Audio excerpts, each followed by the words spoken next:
चौदह राजलोक के बारे में जाना। कल 14 राजलोक, उसमें 7 राजलोक ऊपर देवलोक में, 7 राजलोक नीचे में। देखिए अभी मैं स्क्रीन शेयरिंग नहीं कर रही हूँ क्योंकि बहुत से लोग आ रहे हैं, आपको शायद ऐसे पिक्चर दिखेगा। कल मैंने बताया है आप सबके पास ये पिक्चर है, इसलिए अगर कुछ कम दिखे तो बिल्कुल टेंशन मत लीजिए क्योंकि आप सबको मैंने भेज दिया हुआ है। ये जो 14 राजलोक है वो 14 राजलोक में बराबर ये मध्य में जो आपको एक लाइन दिख रही है, मध्य में जो है वो है त्रस नाड़ी, जो बराबर मध्य में है। अभी मैं शेयरिंग कर रही हूँ, कुछ मिनट के लिए सबकी एंट्री रुक जाएगी। एक बार मुझे आपको स्क्रीन शेयर करना है, प्रेजेंट कर रही हूँ मैं, थोड़ा डिटेल से बता दूंगी।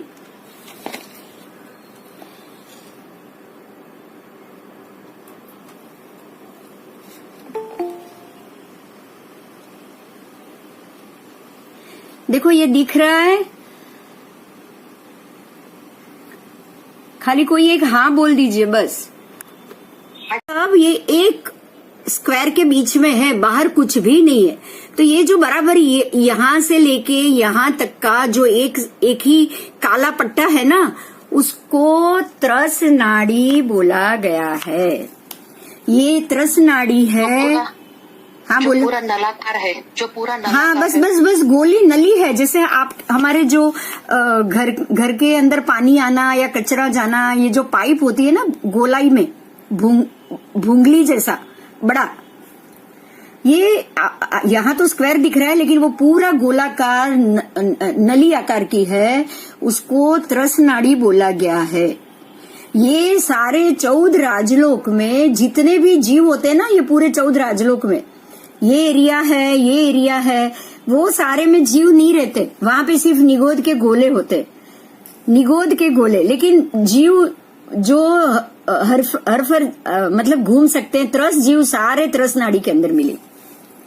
सारे त्रस जीव, जैसे कि देवलोक के त्रस है, पंचेंद्रिय है, त्रस जीव है, ये सारे देवलोक के जो भी विमान है, जो भी सारे है, अच्छा उसके अंदर रहे हुए देव। फिर ये यहाँ पे ये मेरू है, वो जम्बू का है, उसके आजू बाजू में 2.5 द्वीप, उसके आजू बाजू में आपने ये सुना होगा जो स्वयंभू रमण समुद्र है लास्ट, वहां तक पूरा एक रज्जू की त्रस नाड़ी मिलेगी। स्वयंभू रमण समुद्र तक असंख्य द्वीप समुद्र है, वो सारा एरिया ये एक त्रस नाड़ी के अंदर ही है। ये हम त्रस नाड़ी के मामले में जानेंगे। आप में से किसी ने कल क्वेश्चन किया था, मैंने बोला अभी तक हुआ ही नहीं है। त्रस नाड़ी में बहुत सारा डिटेल आएगा, धीरे धीरे हम थोड़ी थोड़ी जानेंगे। ये जो त्रस नाड़ी है, यहीं पे ही ये त्रस जीव, त्रस का नाम ही है त्रस, नाड़ी भी त्रस है तो जीव भी वहीं पे त्रस ही घूमेंगे, इसके लिए वही त्रस नाड़ी शब्द है। बाकी जीव बाहर है, बाकी के एरिया में आपको, ये एरिया में जीव है, वो निगोद के गोले, वो त्रस नहीं है, वो अपने आप घूम नहीं सकते। ये त्रस नाड़ी में सिर्फ वही जीव है जो अपने आप घूम सकते हैं। त्रस नाड़ी के कोई भी देव या मनुष्य त्रस नाड़ी छोड़ के उसके बाहर उंगली तक नहीं निकाल सकता। ठीक है, ये बात समझेंगे धीरे धीरे। आपको थोड़ा सा जैसे जैसे सिद्धांत आए ना, हम वो सिद्धांत के हिसाब से ही बात को समझेंगे। तो ये आई त्रस नाड़ी, और त्रस नाड़ी के हिसाब से हम उसको जानेंगे। अभी मैं आपको ये त्रस नाड़ी वाला विवेचन मैं आपको बता रही हूँ। मैंने आज ये कोशिश की है कि आपको ये सारी चीज ज्यादा डिटेल से मिल पाए। देखो 14 राजलोक रूप विश्व व्यवस्था आप पढ़ सकते हो ना। अभी मैंने कोशिश की है कि जितना हो सके आप वो बड़े अक्षर में पढ़ पाओ। अनंत आलोक के बीच में लोक स्थित है, या नीचे से ऊपर 14 राजलोक प्रमाण। ये पूरा चैप्टर हम डिटेल से पढ़ेंगे क्योंकि ये बहुत इंपॉर्टेंट है, ये आपके लिए जानना बहुत जरूरी है। 14 राजलोक तथा लंबाई में 7 राज चौड़ा है ना, और 7 रज्जू जितना चौड़ा है। 14 राजलोक ऊपर से नीचे है और 7 रज्जू जितना वो ऐसे चौड़ाई में।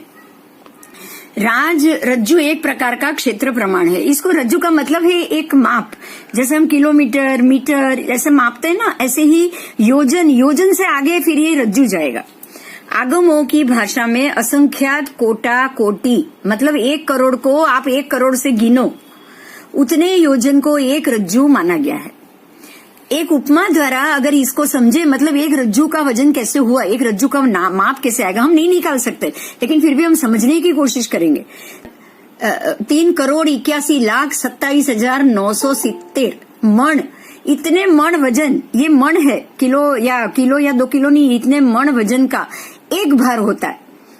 इतने मण का एक भार, उसको 1000 से गुनो तो 1000 भार प्रमाण लोखंड के गोले को, आप सोच लो कितना भारी होगा।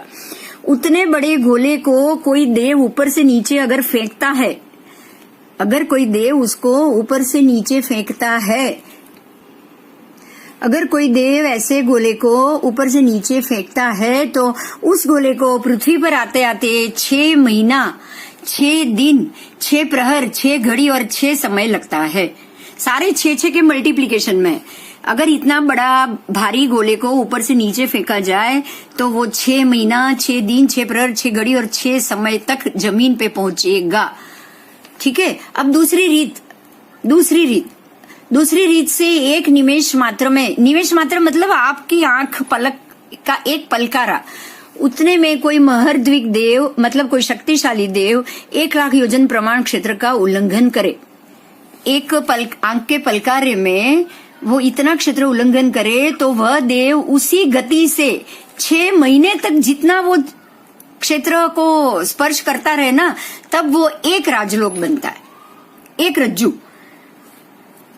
है ना। समझ में आ रही है ना। हमारे पास तो 14 राजलोक है, तो आप सोचो कि 14 राजलोक को उसको स्पर्श करने में कितना समय जाएगा। उतने समय के प्रमाण को, उतने मल्टीपल के समय में इतने योजन प्रमाण को वो स्पर्श कर सकता है। ठीक है। अब इसके और आगे हम जाएंगे। यह समग्र विश्व 14 राजलोकमय है, जिसमें अभी मैं बोल रही हूँ, सुनो अगर नहीं पढ़ पाओ तो, जिसमें देव, नरक, मनुष्य, तिर्यंच तथा मोक्ष आदि संपूर्ण दुनिया आ जाती है। इस चीज को आपको समझना है कि बराबर ये 14 राजलोक के बीच में ही देव भी आ गए, नारकी भी आ गई, मनुष्य भी आ गए, तिर्यंच भी आ गए और सिद्धशिला यानी मोक्ष जाने का रास्ता भी आ गया। और ये 5 चीज ये त्रस नाड़ी के अंदर ही है। एक और बात सुनो, ये 5 चीज त्रस नाड़ी के अंदर, त्रस जीव तो उतने में ही रहेंगे, चाहे 7वां नारकी, चाहे कितना बड़ा 14 राजलोक के नाप का क्यों ना हो, लेकिन वहां पे 7वीं नारकी के जीव आपको सिर्फ एक रज्जू की त्रस नाड़ी में ही मिलेंगे। आगे चलो। 14 राजलोक के 3 विभाग हैं, ऊर्ध्वलोक, मध्यलोक, अधोलोक। ये तो हमने कल देख लिया। अब इतनी चीज मैंने आपको बताई है, एक मिनट 2 मिनट के लिए आप लोग बातचीत कर चालू कर सकते हो। क्या आपको इसमें कोई क्वेश्चन है? बताओ मुझे।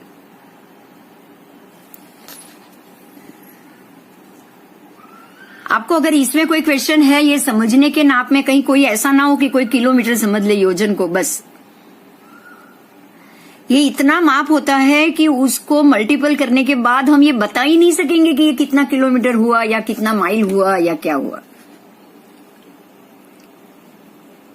ठीक है। चलो अभी हम आगे चलते हैं। मेरू की तलेटी से नीचे, अब हम बराबर मध्य के मेरू की बात करेंगे। आपको जो उसमें मध्य में मेरू दिखाई दिया, उसके तलेटी के एकदम नीचे 1000 योजन तक नीचे जाना है। 1000 योजन नीचे आप जाओगे जमीन के नीचे, तब वहां 8 रुचक प्रदेश है, 8 रुचक प्रदेश, और वो बराबर समभूतल है, मतलब समान लेवल पे है, इसलिए उसको समभूतला कहा है। वो पृथ्वी को ही समभूतला कहा है। समभूतला पृथ्वी पे ही 8 रुचक प्रदेश है और उसी के आधार से ऊंचाई और नीचाई आदि मापी जाती है। आप ये बोलोगे ऊंचाई और नीचाई मापने का बराबर मध्य बिंदु कौन सा है? तो ऊंचाई 14 राजलोक की ऊंचाई और नीचाई या ऊंडाई या चौड़ाई, लंबाई, चौड़ाई सब कुछ नापने के लिए ये 8 रुचक प्रदेश जहां पर स्थित है वो समभूतल पृथ्वी से उसको गिना जाता है। हमारी ये पृथ्वी वो पृथ्वी नहीं है। पृथ्वी के नीचे भी आप जैसे डेप्थ में जाओगे ना, उसके बाद समभूतल पृथ्वी आएगी। ठीक है, हम जो जमीन पे पैर रख के खड़े ना, वो समभूतल पृथ्वी नहीं है। अब आगे के पेज पे हम जाएंगे। इसी पेज को आज समझना है पूरा। समभूतला से, अब आपने जान लिया समभूतला कहाँ है। समभूतला से 900 योजन ऊपर, इस समभूतला पृथ्वी से बराबर 900 योजन ऊपर के भाग को ऊर्ध्वलोक कहा है। ठीक है, समभूतला अब आपको मैं ये बता दूं, देखो मेरू पर्वत नीचे जमीन में 1000 योजन गड़ा हुआ है, तो 1000 योजन के 100 योजन ऊपर ही ये 8 रुचक प्रदेश आए, है ना। जो जमीन के नीचे के 1000 है ना, उसमें से नीचे के 100 छोड़ दो। 100 योजन छोड़ने के बाद ये आएगा 8 रुचक प्रदेश। तो वहां से लेके 900 योजन के ऊपर आप आओगे, मतलब मेरू आ गया। 900 योजन के ऊपर से मेरू शुरू हो गया, तो मेरू शुरू ऊपर होते ही ऊपर ऊर्ध्वलोक शुरू हो गया, जिसमें देवों का निवास होता है, जहां अनुक्रम से सौधर्मादि 12 देवलोक और उसी के अंतर्गत 3 किल्बिषक देव और 9 लोकांतिक देवों का वास है। ये चीज हम डिटेल से जाएंगे बाद में।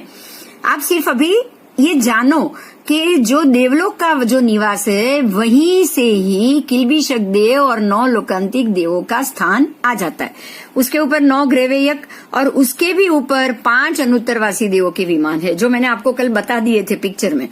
तथा सबसे ऊपर 45 लाख योजन प्रमाण लंबी और चौड़ी 8 योजन की ऊंचाई, मतलब वो जो सिद्धशिला है ना, वो 45 लाख योजन चौड़ी है ऐसे, और 8 योजन जाड़ी है, ऐसी सिद्धशिला है।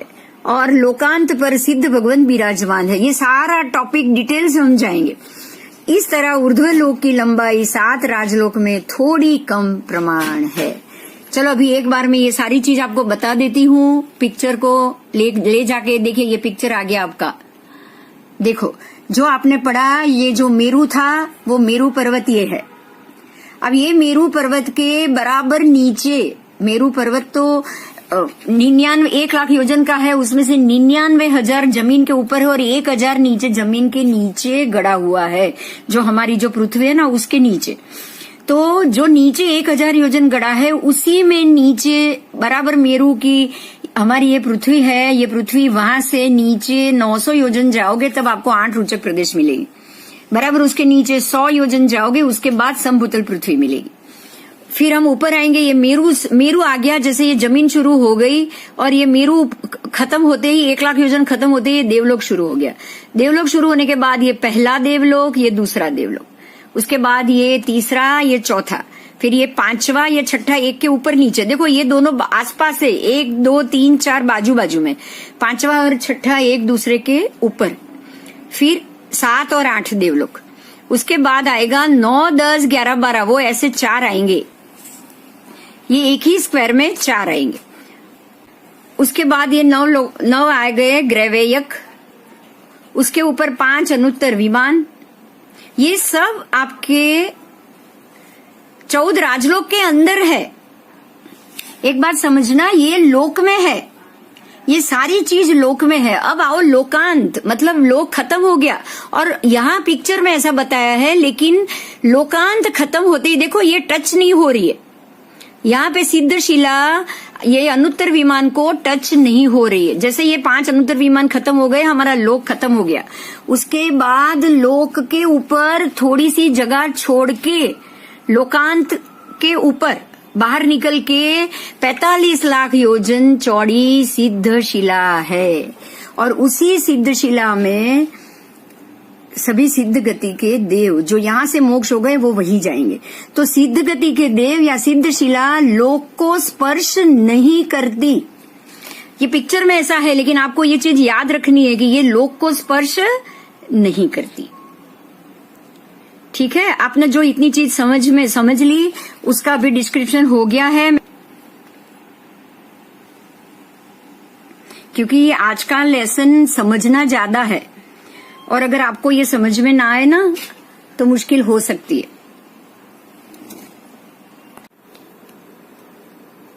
जैसे जैसे आगे डिटेल आ जाएगी आपको पता चलता जाएगा, क्योंकि हमारे और उनके जीवों में ये मोक्ष के जीव हैं, वो वापस नहीं आने वाले। ये लोक में, ये लोक को छोड़कर बाहर निकल चुके हैं।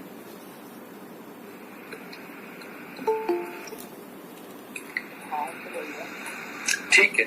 हाँ, वो लोक कर छोड़ के अगर वो लोक के अंदर ही रहेंगे तो वो तो वापस आ जाएंगे फिर।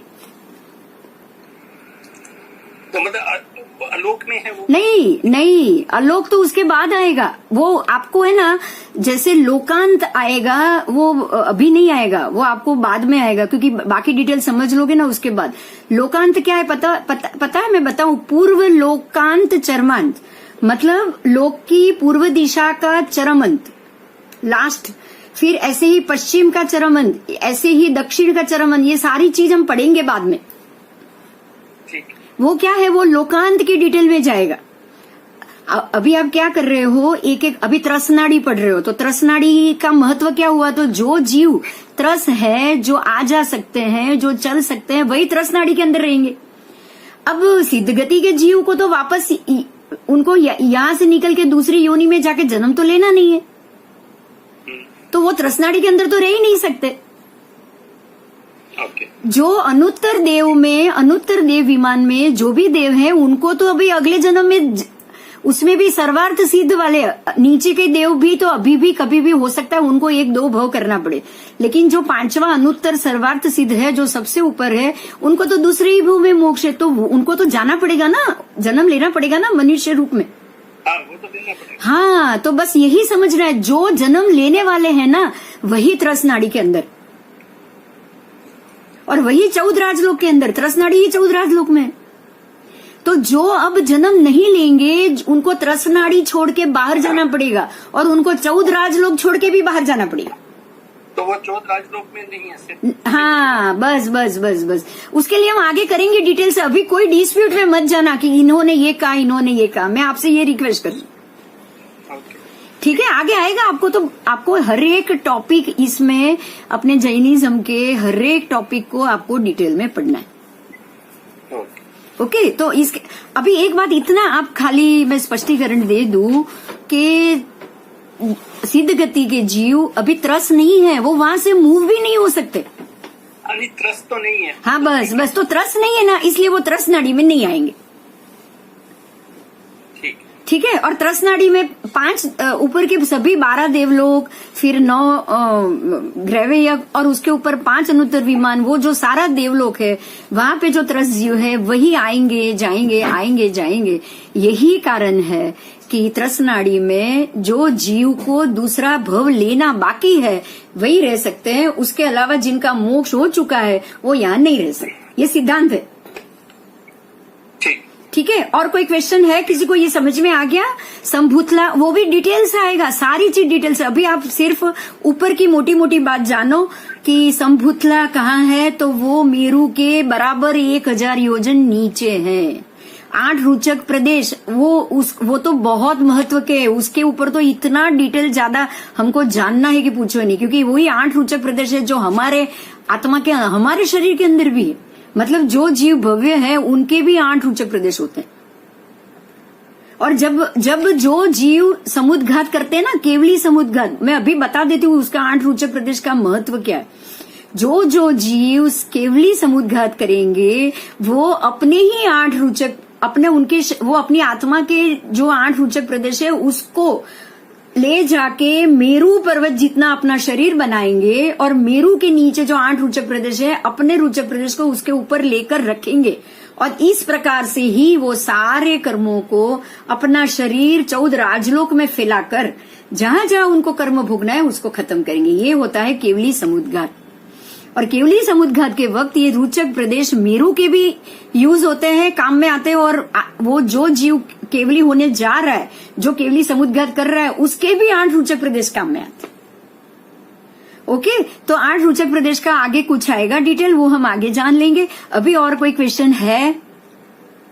किसी और को क्वेश्चन है प्लीज?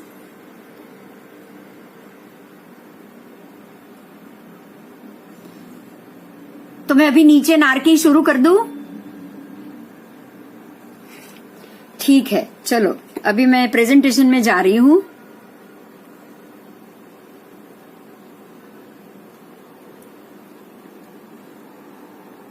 अगर कोई आए ना तो आवाज आए तो मुझे आप बताओगे कि किसी को एंट्री लेनी है, ठीक है? क्योंकि मेरे प्रेजेंटेशन में होती हूँ तो मुझे पता नहीं चलता कि कोई अंदर बाहर वेट कर रहा है।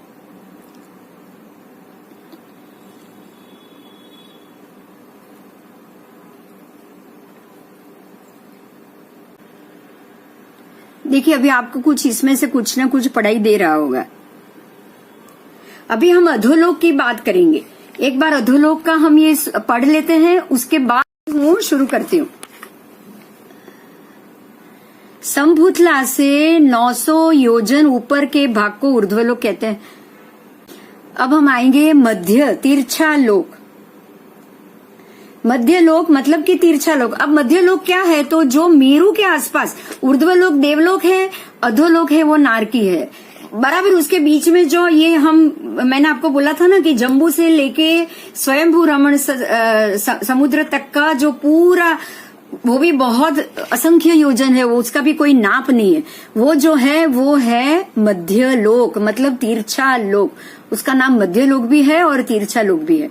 अब आगे हम चलेंगे। मध्य लोक तिरछा लोक वह संभूतला से 900 योजन ऊपर नीचे का मिला के 1800 योजन वाला विस्तार वाला और तिरछा असंख्य योजन तक फैला हुआ है। ठीक है, तो मतलब ये हुआ कि संभूतला नीचे से 900 योजन ऊपर, मेरू पर्वत की शुरुआत आ गई और मेरू से ऊपर के 900 योजन बराबर वही मध्य लोक है। मेरू से हमारी ये जमीन है ना, अभी की पृथ्वी, मैं समझाऊं आपको, अभी की पृथ्वी है ना, वहां से नीचे 900 योजन जाओ जहां रोचक प्रदेश आएंगे, और हमारी पृथ्वी से ऊपर 900 योजन जाओ, तो वो आपका 1800 योजन तिरछा लोक हुआ। और उस तिरछा लोक में असंख्य योजन तक तिरछा मतलब साइड में, जैसा आप अपने दो बाहें को फैलाओ तो साइड हो गई ना आपकी, राइट साइड और लेफ्ट साइड, तो वो असंख्य योजन तक फैला हुआ है। ऊपर 900 योजन, नीचे 900 योजन, मतलब 1800 योजन तिरछा लोक ऊपर और नीचे है, लेकिन साइड में वो असंख्य योजन तक फैला हुआ है। इस मध्य लोक में सबसे बीच में मेरू पर्वत, और फिर उसके फिरते द्विगुण मतलब डबल विस्तार वाले लवण समुद्र आदि असंख्य द्वीप समुद्र है। इसको भी हम बाद में समझेंगे, पिक्चर से भी समझेंगे।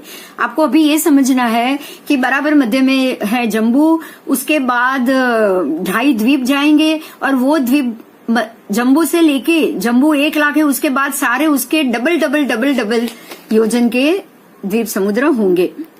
उसमें भी मात्र 2.5 द्वीप में ही मनुष्य का जन्म मरण होता है। ये सारे सिद्धांत है, इसमें कोई अतिशयोक्ति नहीं आएगी। मनुष्य मात्र 2.5 द्वीप के अंदर ही जन्म लेंगे। 2.5 द्वीप के बाहर मनुष्य उंगली तक नहीं निकाल सकता। देव आ सकता है, जा सकता है। आपको ये पता हो, नंदीश्वर द्वीप 2.5 द्वीप के बाहर है, और हमारे सभी परमात्माओं के जब भी जन्म कल्याणक और सब कल्याणक होते हैं, तब देवता नंदीश्वर द्वीप तक जाते हैं और अष्टांगिका महोत्सव करते हैं। तो हम सिर्फ 2.5 द्वीप के अंदर ही मनुष्य का जन्म मरण होता है, और उसके बाहर मात्र तिर्यंच का ही वसवाट होता है। वहां तिर्यंच मिलेगा, तिर्यंच तो आपको स्वयंभू रमण समुद्र तक मिलेगा। स्वयंभू रमण समुद्र तो वो तो 2.5 द्वीप के बाहर असंख्य योजन तक है, वहां पे 1,000 योजन बड़े बड़े मत्स्य है। स्वयंभू रमण समुद्र में 1,000 योजन, मतलब जो हमारी ये जो पृथ्वी है ना 6 खंड वाली, वो डबल करो, उतना बड़ा एक ही मत्स्य, माछला इतना बड़ा, वो उसकी आयु असंख्यात। आप सोच लो, अब उसका मरने के बाद ये जीव, ये मत्स्य 1,000 योजन वाला बड़ा मच्छ मरने के बाद सीधे 7वीं नारकी में जाता है। स्वयंभू रमण योजन के समुद्र में ऐसे जन्मे, क्योंकि उनको आहार, कितना ज्यादा आहार करना हो गया। इतने वर्षों तक वो जैसा आहार करेंगे, इतना ज्यादा आहार करेंगे मत्स्य का, मत्स्य को ही खाना है, तो इतने उन लोगों को वो पाप भोगने के लिए 7वीं नारकी में भी लंबा समय जाएगा। वहां उसका आयुष्य यहाँ भी ज्यादा और वहां भी आयुष्य लंबा और ज्यादा। ठीक है, उसके लिए भी हम बाद में चर्चा करेंगे। अब ज्योतिष चक्र देखिए, ये सारे शब्द व्यंतर, वाण व्यंतर, ज्योतिष चक्र, व्यंतर, वाण व्यंतर, तिर्यंग, जृंभकादि देव, ये सारे देवों की जाति है, वो भी हम डिटेल से बाद में करेंगे क्योंकि ज्योतिष, वैमानिक देव, फिर व्यंतर देव, वाण व्यंतर देव और किल्बिषक देव, ये चार जिसको तिर्यक जुब्रकादि देवों को कहा जाता है, उसका निवास भी मध्यलोक में ही है। ये सारे देव यहीं पे रहते हैं। अब उसके ऊपर के जो वैमानिक देव आए ना, वो सब ऊपर, व्यंतर, वाण व्यंतर और तिर्यक जुम्बक जो देव है वही मध्यलोक में रहेंगे, और उसके ऊपर के जो 12 देवलोक के देव है वो सारे वैमानिक देव है, वो ऊर्ध्वलोक में है। अब हम आगे पढ़ेंगे। समभूतला से 900 योजन नीचे 7 राजलोक से कुछ अधिक प्रमाण वाला अधोलोक है।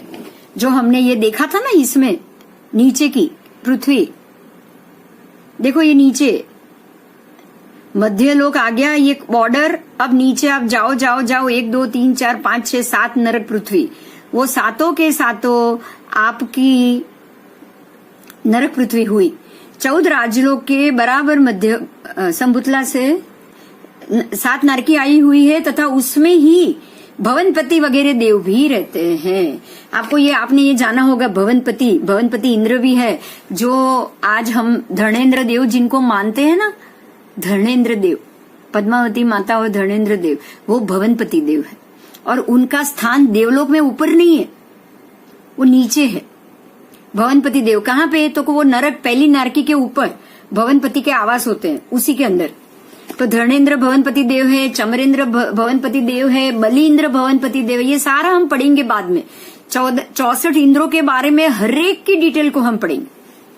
आगे चलेंगे। 14 राजलोक के बराबर मध्य भाग में त्रसनाड़ी आई हुई है, जो मैंने पहले बताया वो बराबर 14 राजलोक के। अब यहाँ वापस ये पिक्चर देखो, ये 14 राजलोक है, बराबर मध्य में ये त्रसनाड़ी, ऊपर से लेके नीचे तक वो लंबाई में, त्रसनाड़ी लंबाई में 14 राजलोक है।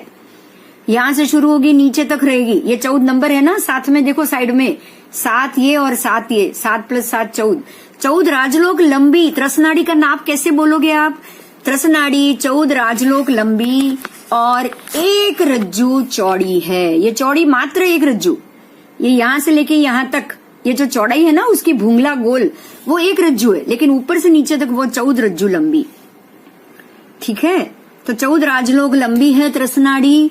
और देखो यहाँ आप देखोगे, वह त्रसनाड़ी 1 राज चौड़ी और 14 राज लंबी।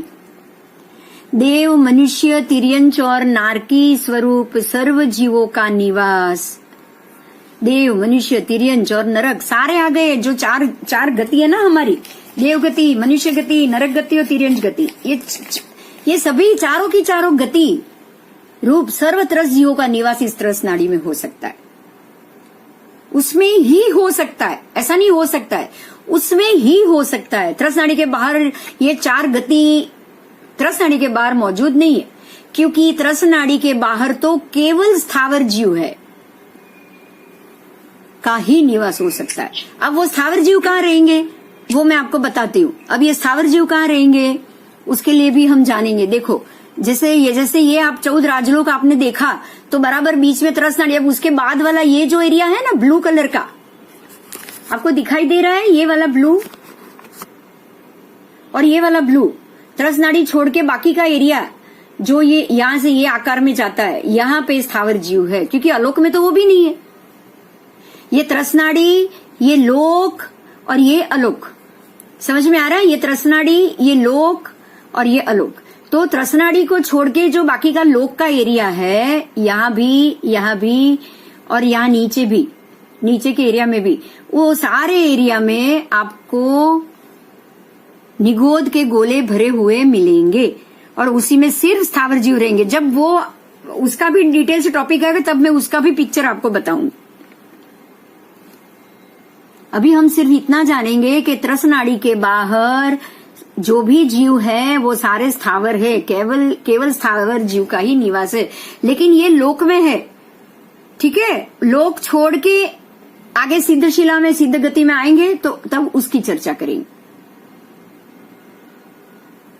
तो ये आपका नीचे का विवरण हुआ।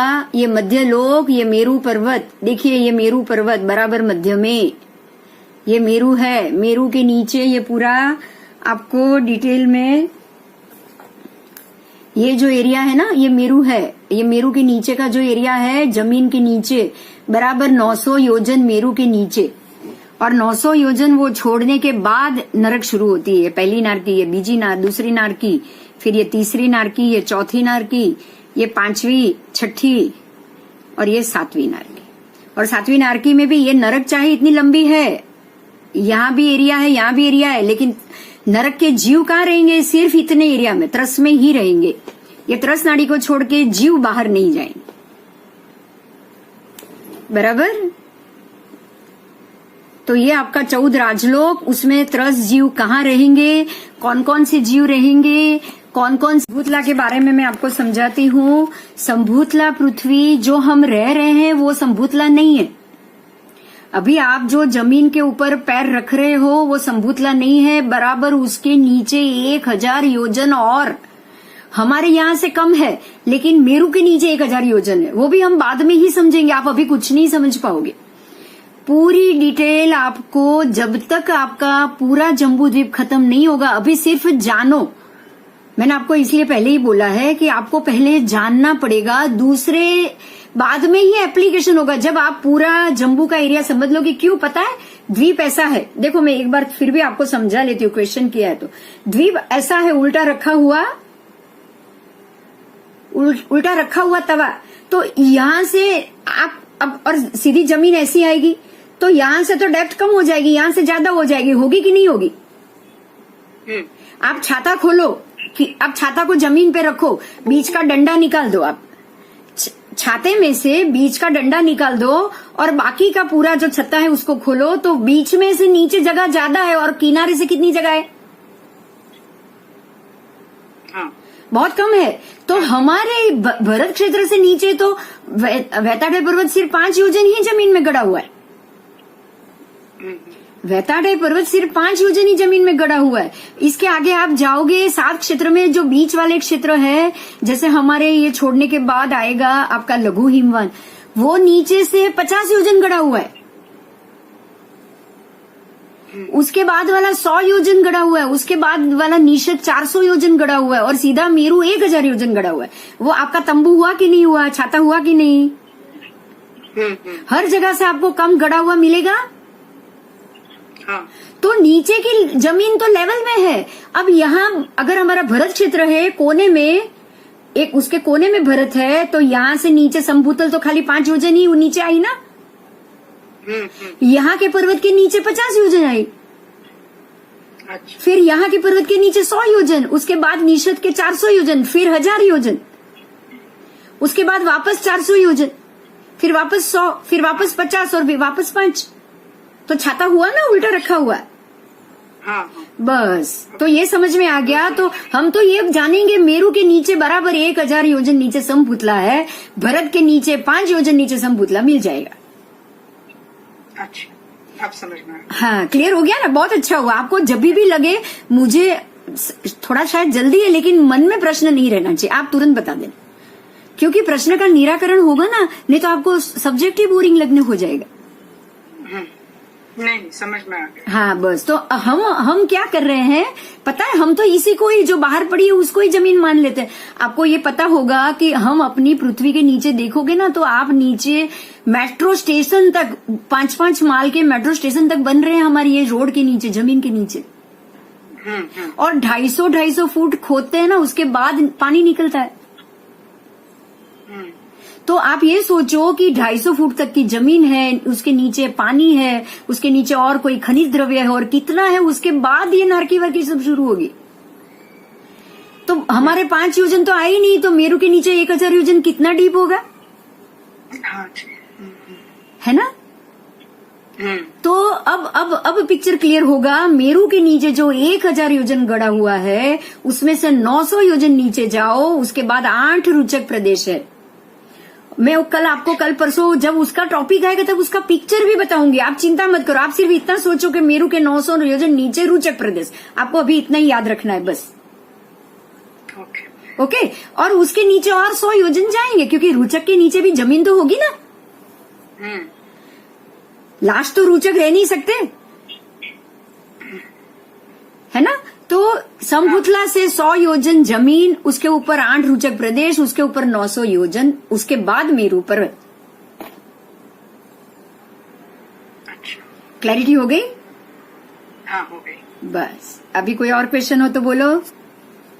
जी, मुझे समझ में तो आ रहा है हाँ। स्टूडेंट, लेकिन एक बात ये समझनी है, बेसिक के ये जो आप चीजें बता रही है, जो नरक है, हाँ समभुतला जमीन है, तो वो अपनी पृथ्वी के नीचे ही है। तो हाँ। मतलब जम्बूद्वीप अपनी पृथ्वी ही हो गई, अपनी पृथ्वी पे ही जम्बूद्वीप हो गया। अभी आपने ये जैसे समझा है ना, अब वापस मैं आपको पिक्चर में लेके जा रही हूँ। मैं प्रेजेंटेशन शुरू कर रही हूँ, जी, ठीक है? आपका यही क्वेश्चन मैं समझाऊंगी अभी।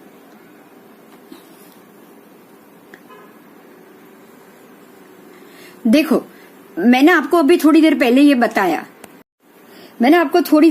बताया कि ये 2.5 लाख योजन जो अड़ीद्वीप है ना, मेरू के बाद के जो अड़ीद्वीप है ना, 2.5 लाख योजन, ये पूरा ये त्रसनाड़ी के अंदर आ गया, ये मैंने बताया बराबर। जी, जी। तो जो 2.5 लाख योजन है वही त्रसनाड़ी है, बराबर उसके नीचे नीचे ही नरक पृथ्वी है। समझ में आया? तो जो आप नारकी देखोगे ना, पहली नारकी, वो भी 2.5 लाख योजन, एक रज्जु त्रस नाड़ी के नाप की है। दूसरी नारकी में देखो इतना पोषण बाहर निकला है, लेकिन जीव कहाँ रहेंगे? यहाँ से लेके यहाँ तक बस एक रज्जु में ही रहेंगे। तो दूसरी नारकी के जो भी नरक है ना, वो भी हमारे नीचे ही है।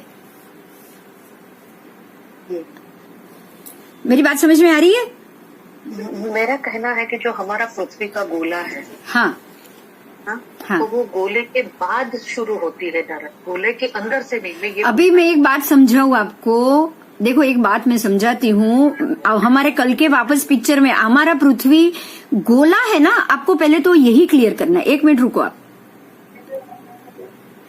देखो, आपने पृथ्वी को गोला बना दिया है, बराबर? आपको है ना उसको गोला नहीं समझना है। गोला तो है ही, जम्बूद्वीप कैसे गोल है, लेकिन हम वहां से सिर्फ ये कॉर्नर पे है। हम जो जिस हमारे ये 6 खंड है ना, ये सारे 6 खंड का है। जैसे ये अमेरिका है, जैसे मैंने कल आपको बताया, ये उत्तर अमेरिका, ये दक्षिण अमेरिका नीचे, बराबर। आप बराबर उसको मध्य से पूरा वेताढेर पर्वत जो हिमालयन रेंज है हमारे पास, हमारे यहाँ हिमालयन रेंज है। अलास्का, आपको पता है अलास्का जो डिवाइड करता है उत्तर अमेरिका और दक्षिण अमेरिका को। ऐसे ही इस तरफ आओगे फ्यूजियामा, जो ऊपर के जापान के एरिया को अलग करता है, नीचे ऑस्ट्रेलिया न्यूजीलैंड को अलग करता है। और बराबर वही मध्य में हिमालयन रेंज है। आपको यहां से लेके यहां अर्धचंद्राकार पूरी रेंज मिलेगी जो हमारी ये 6 खंड को डिवीजन करती है। और इसको है ना आपको पूरा ऐसे ही जमीन पे समझना है। बस आप अभी इतना ही समझो। आपको सिर्फ उसको गोला बना के हवा में नहीं समझना है। आपको धीरे धीरे सारी चीज क्लियर होती जाए। क्योंकि क्या है पता है, परमात्मा ने हमको जमीन ऐसे ही बताई।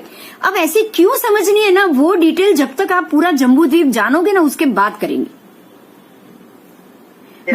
मैंने आपको पहले ही दिन बोला है कि आप पहले परमात्मा की बताई हुई जमीन जानो, उसके बाद हम अपने जो आज की जो भूगोल पढ़ रहे हैं उसको समझेंगे।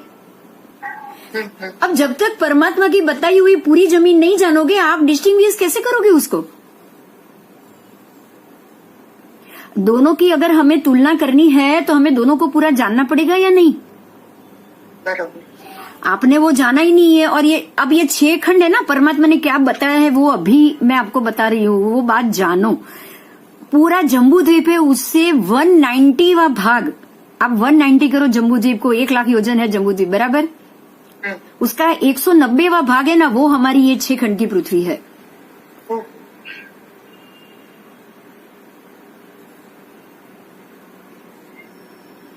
अब हमारी पृथ्वी से आपको बाजू की पृथ्वी भी दिखाई दे रही है क्या?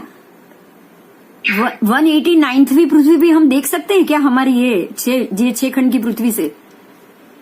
नहीं। हाँ, फिर हम कैसे उसको जज करेंगे, सोचो आप। तो ये ऐसे क्यों लगा के रखनी है, उसका जवाब मैं आपको दे दूंगी, जरूर दे दूंगी। लेकिन पहले आप जम्बूद्वीप को समझो। समझ में आ रही है मेरी बात? हाँ हाँ हाँ। मेरी बात समझ में आ रही है ना? अब इसके भी जवाब हम ढूंढेंगे, ढूंढोगे आप तो और मजा आएगा। इंटरेस्टिंग है। हाँ, इंटरेस्टिंग है। और ऐसे ही हम समझ पाएंगे कि देखो अभी क्या हो रहा है पता है, पूरा आपको एक दो चार इम्पोर्टेंट बात बताना चाहूंगी। अभी तो आप हम लोग श्रावक तो छोड़ो, कभी कभी कोई सर टीचर और महात्माओं को भी ये शंका है कि पृथ्वी तो हवा में ही लटक रही है, तो क्या परमात्मा की कही हुई बातें आज सच दिखाई दे रही है क्या? मुझे वही पूछना था कि पृथ्वी हवा में है तो वो नारक वगैरह वो पृथ्वी खत्म होने के बाद शुरू होती है। आपको ये एक बात बता दूं मैं, पूरा 14 राजलोक की हवा में।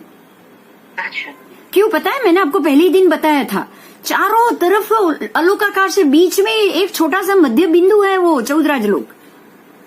हाँ बताया था। तो आप तो पूरे हवा में हुए कि नहीं? 14 राजलोक खुद ही हवा में, क्योंकि 14 राजलोक के एक बिंदु जैसा हुआ पूरी पृथ्वी में। जी। तो ऊपर का भाग देखो, मैं अभी पिक्चर के साथ बताती हूँ, रुको, क्लियर हो जाएगा आपको। आपके सारे प्रश्न देखो, ये 14 राजलोक है, चारों तरफ अलोकाकाश है, यहाँ से जितना है ना इस तरफ उतना ही ऊपर नीचे है अलोकाकाश। तो ये 14 राजलोक हवा में हुआ कि नहीं हुआ? हाँ बिल्कुल, सब हवा में हुआ। 14 नरक वरक सब हवा में आ गई, हम भी हवा में आ गए, सब हवा में आ गए, सारे 2.5 द्वीप, जम्बू द्वीप, सारे द्वीप समुद्र सब हवा में। बाहर की हवा घूमती नहीं है ना, इसलिए हम स्टेबल है। समझ रहे हो मेरी बात? बाहर ये यहाँ की हवा है ना, घूमती नहीं है, यहाँ षड्द्रव्य नहीं है, धर्मास्तिका अधर्मास्तिका नहीं है, इसलिए कुछ नहीं घूमता, स्टेबल है सब स्टेबल है। अब वो स्टेबल है तो पृथ्वी स्टेबल ही लगेगी ना फिर। सही। आप इतना सोचो कि हम सिर्फ 6 खंड को जानते हैं, वो 190वां भाग है, तो हमको बाकी की पृथ्वी जाननी है या नहीं जाननी है? हाँ। बस, तो परमात्मा ने कहा है तो कुछ तो सही होगा। बहुत कुछ सही होगा। बस ये विश्वास चाहिए मुझे। ये विश्वास मिल गया ना, तो आप इसी पृथ्वी को हवा में नहीं जमीन पे कल मानोगे। मैं उसके कारण दूंगी आपको, जो कारण मेरे समझ में आए वो तो मैं आपको जरूर बताऊंगी। ठीक है? Thank you. ठीक है, हाँ, और कोई प्रश्न हो तो पूछो।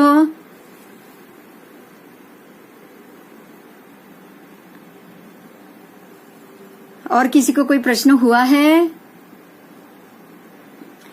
ये आपका पहला चैप्टर अभी खत्म हो गया, त्रस नाड़ी का क्वेश्चन था ना, इसलिए आपने पूछा। देखो मैंने ही है ना, आज एक दो और आपकी ये बुक ही बन के आ जाएगी, आपको चाहिए तो बुक ही मिल जाएगी, लेकिन अभी तो आपको चाहिए, इसलिए मैंने ये देखो, आप पढ़ सकते हो आप। हाँ पढ़ सकते हैं, ये टाइम बहुत क्लियर है। बस तो ये प्रश्न मैंने हाफ पेज रख दिए, प्रश्नोत्तरी बड़ा करके, फिर ये सारे जो 10 क्वेश्चन है वो क्वेश्चन को आगे के भी आपको, जैसे ये 14 राजलोक वैशाख संस्थान स्थित, तो वो भी आपको मिल जाएगा, देखो है ना। ये सारे मैंने आपको पेज इस हिसाब से रखे कि आपको कुछ समझ में आ जाए। देखो आपको यहाँ भी पढ़ रहे हो ना, आप पढ़ सकते हो ना, तो व्हाट्सएप पे बड़ा करके आप जरूर पढ़ पाओगे, लैपटॉप पे तो बिल्कुल अच्छे से पढ़ पाओगे। ओके, और जल्दी हो जाएगी बुक। आप जब, क्योंकि आप फॉरेन रहते हो उनको, लेकिन इंडिया में रहते हो उनको तो मिल ही सकती है ना जल्दी, तो आप वो चिंता मत करना बिल्कुल। और जैसे जैसे ठीक लगे, आपको जैसे फर्स्ट चैप्टर हो गया है, आपको लगे तो आप उसके आंसर लिखते जाओ। जरूर पड़े तो आप मुझे व्हाट्सएप में पूछ भी सकते हो, मैं आप सबको जवाब दूंगी, आप बिल्कुल फिक्र नहीं करना। आप ये मत सोचना कि हम टीचर को कैसे पूछ सकते हैं। तो फॉरेन स्टूडेंट्स के लिए आप PDF ईमेल कर सकते हैं? मैंने महाराज जी को बोला है, महाराज साहब को, वो आज भेजने वाले थे लेकिन आया नहीं, PDF ही पूरा फर्स्ट चैप्टर, लेकिन मेरे तक पहुंचा नहीं, इसलिए मैंने ये आधा फोटो करके रखा। आपको मिल ही जाएगा PDF, नो वरी। अच्छा, नो वरी, क्योंकि ये 4 सब्जेक्ट, ये एक ही सब्जेक्ट है ना, 250 पेज का है, अब वो पूरा तो PDF जाएगा नहीं। हाँ, पूरा तो ईमेल होगा नहीं, तो उसमें से जैसे जैसे चैप्टर जाएंगे ऐसे ऐसे आपको महात्मा उसकी PDF करके भेज देंगे। अच्छा, ठीक है, मिल जाएगा, कोई चिंता नहीं, मिल जाएगा, आज नहीं तो 2 दिन बाद मिल जाएगा। जैसे शुरू करेंगे तभी पता चलेगा ना कि इसको कैसे हमको आगे बढ़ाना है। ठीक है, तो ये आपका फर्स्ट चैप्टर खत्म हुआ। आपको और कोई भी प्रश्न हो तो बताओ। ये 10 सवाल है, आपको 5 या 7 या ज्यादा से ज्यादा 10 लाइन, कोई ज्यादा डिस्क्रिप्शन से नहीं लिखना। अगर कोई लिखना चाहे वेल एंड गुड, मैं मना भी नहीं करूंगी, लेकिन चाहिए नहीं, आप कम भी करोगे तो चलेगा। देखो ये पाठ नंबर 2 है, उसकी आप शुरुआत कर लो। इसके लिए मैंने ये भेज दिया है। इसमें अब जो हमने अभी पढ़ा था ना, उसी में हम डीप में जाएंगे और डीप में जाएंगे कि भी कैसे इसका यथार्थ स्वरूप समझे, कैसे इसको हम आगे संभूतल की आप क्या क्या पढ़ोगे तो लोक की त्रिगुणात्मक स्थिति, उसका त्रिगुणात्मक स्वरूप, ये 3 गुण क्या है वो पढ़ेंगे हम। 14 रज्जु की बॉर्डर पढ़ेंगे, सीमा, ये सारी चीज आप आगे पढ़ोगे। जो मैंने अभी चरमांत बोला ना वो, ठीक है। फिर सारा एक एक नरक में हम डीप में जाएंगे। सॉरी, बीच में आपको मैं इंटरप्ट। हाँ बोलो बोलो, बिंदास बोलो। अभी कुछ मैसेज है हाँ कि आप स्क्रीन शेयर करें, लेकिन इन लोगों को कोई जयश्रीबेन चौकसी है, दक्षा परीख है, उनको दिखाई नहीं दे रहा है। हाँ, तो उन लोगों को कुछ अभी तो क्या करूं मैं, मुझे समझ में नहीं आ रहा है, मैं क्या कर सकती हूँ बोलो। शायद स्क्रीन पे आना चाहते हैं, लेकिन हाँ तो देरी से आए। देखिए एक बात, अभी मैं आप लोग है, आप लोग जितने हो इतना समझ लो, ठीक है। मैं अभी बंद करके मीटिंग जयश्रीबेन चौकसी बोल रहे हैं। हमने पहले असंख्य द्वीप समुद्र, अरे असंख्य अनंत आलोक देखा। हमने सबसे पहले अनंत आलोक जाना। अनंत आलोक जानने के बाद हम 14 राजलोक में आए। अब 14 राजलोक में आपने 3 विभाग देखे, ऊर्ध्वलोक, मध्यलोक और अधोलोक। अब ये 3 विभाग देखने के बाद हम अभी 2.5 द्वीप में जाएंगे। 2.5 द्वीप से आगे आगे तिरछा लोक, जो असंख्य योजन तिरछा लोक है, असंख्य द्वीप समुद्र, उसके मामले में जानेंगे। उसके बाद हम 2.5 द्वीप में को जानेंगे। 2.5 द्वीप के अंदर बाद हम जम्बू द्वीप में आएंगे। जम्बू द्वीप में आने के बाद हम जैन भूगोल विज्ञान शुरू करेंगे। बराबर? हाँ, तब तक आप ऐसे, मुझे पता है कैसे जाएंगे, आप चिंता मत करना कि भाई आज मैंने ये लिया है, अभी जैन ब्रह्मांड विज्ञान ही ले रहे हैं, तो बीच में कभी भी मैं जैन काल विज्ञान ले सकती हूँ, या फिर मैं जैन भूगोल विज्ञान भी ले सकती हूँ। तो मैं आपको व्हाट्सएप पे भेज दूंगी कि कल मैं ये लेक्चर लेने वाली हूँ, मैं ये पीरियड ये सब्जेक्ट लेने वाली हूँ, मैं आपको एक दिन पहले ही बता दूंगी। आप चाहो तो जब भी रख ले तो एक दिन पहले उसकी तैयारी कर सकते हो। जो पेज रखू उसको आप पढ़ सकते हो, वो पिक्चर पढ़ सकते हो, आपके दिमाग में उसको डाल सकते हो। उसमें जो लिखी हुई बात है ना, उसको तो आपको एक्सपोज करके पढ़ना ही पढ़ना है, क्योंकि है ना ये सब्जेक्ट मैंने पहले भी बोला था, मैं फिर से बता रही हूँ। हो सकता है कुछ लोग पीछे से आए हो, आपको ये पूरे ब्रह्मांड के अंदर जैन पद्धति से हमारे परमात्मा ने केवल दृष्टि से क्या क्या देखा है ना, उसको जानना है। परमात्मा ने क्या देखा, मतलब एनवायरनमेंट क्या है, तत्व क्या है, जीव क्या है, नरक क्या है, देव क्या है। देवों की 4 प्रकार की व्यवस्था में चारों प्रकार के देवों का काम काज क्या है, त्रस जीव क्या है, एक जीव दूसरे जीव में कैसे जाते हैं। अगर हम त्रस जीव चाहे तो मनुष्य भव में आने के बाद ये सारा त्रस नाड़ी से बाहर कैसे निकल सकते हैं, ये सारी सिस्टम बताई है परमात्मा। तो इतनी सारी चीज जाननी है ना, तो ये शब्दों से आपको फैमिलियर होना पड़ेगा। जैसे मैं त्रस नाड़ी बोल देती हूँ, तो त्रस नाड़ी का क्या क्या काम है, आपको किताब खोलने की जरूरत नहीं पड़नी चाहिए। आप ऐसे ही जवाब दे पाओ कि भाई त्रस नाड़ी है तो त्रस का मतलब समझ लो। तो जो चलते फिरते जीव जो एक गति से दूसरी गति में जा रहे हैं, वो उनका चलना फिरना, वही उसका चलना फिरना है। भाई मनुष्य से देव में जा रहे हो, देव में से वो वापस नरक में जा रहे हैं, देव मर के नरक नहीं होता, देव में से वो वापस मनुष्य में आ रहा है, फिर वो नरक में जा रहा है।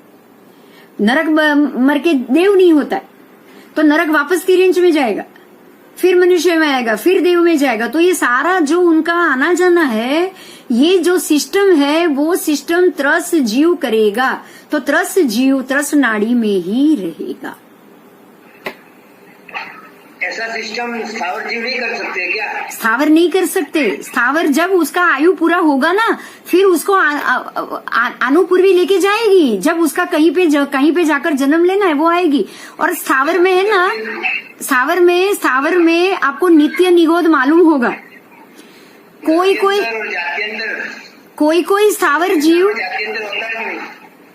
कोई स्थावर जीव 14 राजलोक में जो ठास के भरे है ना निगोद के गोले, उसमें से कितने निगोद के गोले तो स्थावर जीव में भी नित्य निगोद होती है। वो तो वहां से निकलने वाले भी नहीं है। जो नित्य निगोद के जीव है, जो 14 राजलोक में भरे हुए, वो तो वहां से बाहर निकलने वाले भी नहीं। ये सारा जब निगोद का प्रकरण आएगा ना, तब आपको सब मालूम पड़ जाएगा। स्थावर जीव का प्रकरण आएगा ना। हाँ साहब, शब्द का अर्थ त्रास से बचने के लिए, दुख से बचने के लिए जो प्रयत्नशील हो सकता है, उसका नाम त्रस जीव है। और वो त्रस जीव त्रस नाड़ी में रहते हैं। त्रस नाड़ी के सिवाय त्रस जीव नहीं रहते हैं। हाँ, ऐसा है। हाँ, ये तो हो गया। बाहर तो स्थावर जीव है, स्थिर जीव है। वो दुख से बचने के लिए, त्रास से बचने के लिए, पीड़ा और दुख से बचने के लिए वो प्रयत्नशील नहीं हो सकते हैं, इसलिए उनको स्थावर कहा है। वो त्रस नाड़ी के बाहर रहते हैं और त्रस नाड़ी में भी रहते हैं। एक बात बताऊं, अभी मैं बताती हूँ। स्थावर, बाहर के स्थावर जीव जब ये धूप और जो पीड़ा सहन करते हैं, वो पीड़ा सहन करने से उनके कर्म में बदलाव आता है, घटता है। और पीड़ा सहन करने के कारण जब उनका एक गति से दूसरी गति में जाना होगा ना, आपको सकाम निर्जरा मालूम है, अकाम निर्जरा मालूम है। ये जब उनकी निर्जरा को खत्म करेंगे, वो बाद में फिर दूसरी गति में जाएंगे, तब वो स्थावर से निकल के त्रसनाड़ी में, जब उनका त्रसनाड़ी में जन्म लेना आएगा उनके भाग्य के हिसाब से, तब वो त्रसनाड़ी में आएंगे। और जो पीड़ा सहन करते हैं ना, व्यवहार राशि पे आएंगे। हाँ, बस वो सब टॉपिक आएगा तब हम डिस्कस करेंगे। लेकिन स्थावर जीव वहां से बाहर निकल के त्रस नाड़ी में आ सकते हैं और वहां से बाहर जा सकते हैं, लेकिन स्थावर जीव खुद नहीं जाते। इस चीज को भी समझो। स्थावर जीव को अनुपूर्वी, अगर उनको स्थावर जीव की वहां की आयु खत्म हो गई, तो अगर वहां से उनको नरक गति में जाना है तो नरकानुपूर्वी उसको लेकर वहां पर छोड़ देती है। स्थावर जीव खुद घूमते नहीं है। स्थावर जीव अपने आयु चौथा है ना, जब उनका आयु खत्म होता है ना, तब उसको जहां पे जाना है, जो गति में, वो अनुपूर्वी उसको लेके त्रस नाड़ी में प्रवेश कराएगी और उनको जहां पे जन्म लेना है वहां जाके छोड़ देगी। तो बाहर के स्थावर जीव इस प्रकार से अंदर जाएंगे। और ये सारा जब जीव का भेद आएंगे ना, तब हम समझेंगे। पर जो आपका क्वेश्चन था, शायद उसका जवाब आपको मिल गया होगा। मिल गया? ठीक है, चलो। अब कोई क्वेश्चन है? और कोई क्वेश्चन है?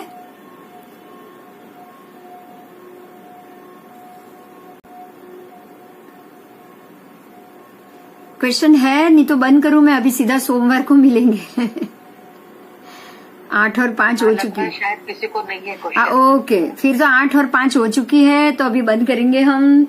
जय जिनेन्द्र।